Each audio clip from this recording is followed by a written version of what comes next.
Breaking from the north, a whisper turned warning. What began as backroom murmurs in Alberta's political elite has now exploded into a national and international bombshell. A plan, once ridiculed as fringe fantasy, has leaked.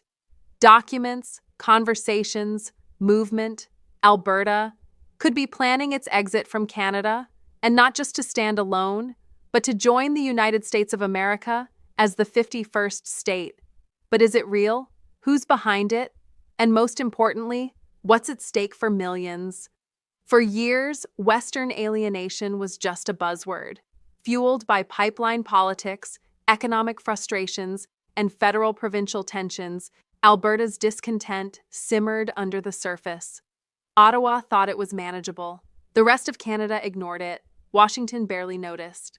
A leaked strategic memo, codenamed North Star Reversal, details Alberta's internal discussions with former American legislators, oil magnates, and even defense consultants. The memo outlines phased economic integration, shared border infrastructure, and yes, citizenship transition proposals. This isn't just political, it's economically engineered. After years of fluctuating oil revenues, equalization payments to the rest of Canada, and federal carbon taxes biting deep, Alberta's big industries began feeling caged. American investors, they were watching and waiting. Enter Houston-based consortium Lone Fuel, one of the major financiers quietly backing Alberta-based projects with U.S. ties, and they're not alone. An entire paper trail of cross-border lobbying and shadow financing is now in plain sight.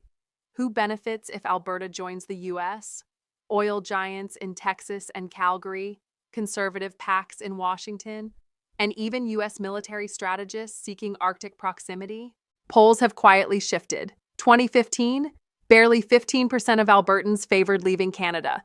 2025, that number flirted with 35%. And now, after the economic tensions, federal pushback on natural gas, and recent border disputes, the number has crossed 50% in key rural districts. Town halls in Red Deer and Fort McMurray have turned into passionate debates.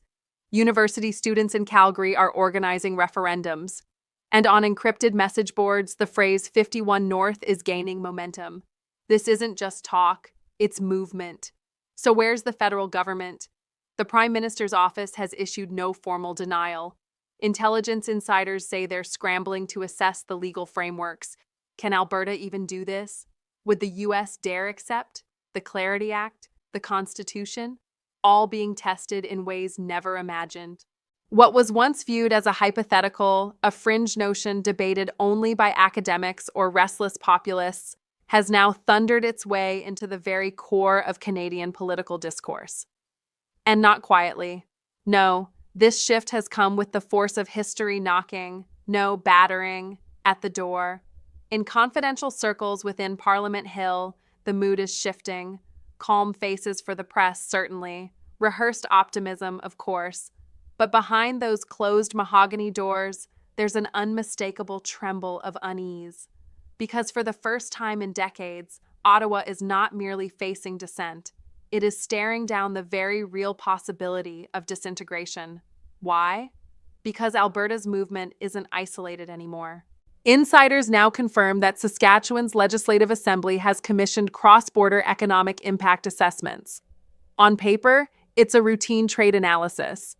But the timing and the choice of partners, including US-based consulting firms and former American trade negotiators, has set off alarm bells. Why would a Canadian province need American experts to evaluate a hypothetical border that, as of now, doesn't exist? In British Columbia, the whispers are even more unsettling. While Premier's office remains officially silent, staff from the Ministry of Indigenous Relations and Reconciliation have been spotted meeting with coastal and northern First Nations leaders in private, off-the-record sessions. The rumored topic? Land governance in the event of interprovincial fragmentation. But this goes beyond policy, beyond politics. It's about identity. From coast to coast, there's a growing current of uncertainty. What does it mean to be Canadian? When provinces begin preparing for the possibility that they may not always be? When the loyalty once assumed begins to feel conditional? Because it's not just the provinces showing interest. The United States is watching and moving. In the past 8 months, there's been an unusual uptick in unofficial visits to Alberta from former U.S. political and military figures. Publicly, they're here for cultural exchange, shared energy strategies, or regional collaboration summits. But talk to anyone inside those high-level briefings, and you'll hear a different term whispered: strategic reconnaissance. They're not just shaking hands and posing for photos. They're studying, mapping, listening, asking the right questions, and recording the answers with precision. A former Canadian intelligence officer, now retired, confided this to a journalist under anonymity. This isn't about goodwill. It's not even about pipelines. It's about alignment, geopolitical, economic, maybe even defensive. The U.S. is calculating what it would gain or lose if Alberta left Canada. And it doesn't end there. Multiple diplomatic cables, quietly flagged by external monitors, show that at least 2 former U.S. governors, one of them with significant influence over energy infrastructure legislation, have engaged in direct contact with Alberta's provincial government staff. Why? What are they planning? Or rather, preparing for? Because here's what no one wants to admit. The Alberta movement is no longer fueled by slogans or protest signs. It's being orchestrated carefully by an emerging political machine that spans sectors: energy executives, legal scholars, veterans, data scientists, and most importantly, everyday Albertans who now believe change isn't just possible, it's inevitable. Behind closed doors, in university boardrooms, in rural town halls, in virtual forums protected by encrypted software, the conversations are growing more urgent, more detailed. It's not, should we go, anymore? It's, when do we go, and how do we make it stick? Meanwhile, Ottawa scrambles to play catch-up. The Clarity Act, long regarded as the cornerstone to any talk of provincial secession, is now under scrutiny. Critics say it was never meant for real-world use, only to pacify Quebec decades ago. Legal scholars point to ambiguities. What qualifies as a clear majority? Who decides what constitutes a clear question? Can the federal government override a provincial vote? One parliamentary aide, speaking off the record, confessed this: "If Alberta pushes this through with even moderate public support, we're in uncharted constitutional territory. There's no real precedent, and worse, there's no playbook." The judiciary, too, is on edge. Several appellate justices have begun reviewing prior rulings on federal-provincial power distribution. Their goal? To anticipate legal challenges before they arrive, because they will arrive, and in a tidal wave. But perhaps the most chilling development lies in that one leaked quote: "We always wanted a northern buffer. We just never thought it would volunteer itself." That quote, reportedly from an unnamed former U.S. governor, has sent a shockwave through diplomatic channels. If true, it suggests not just interest from America, but strategic readiness.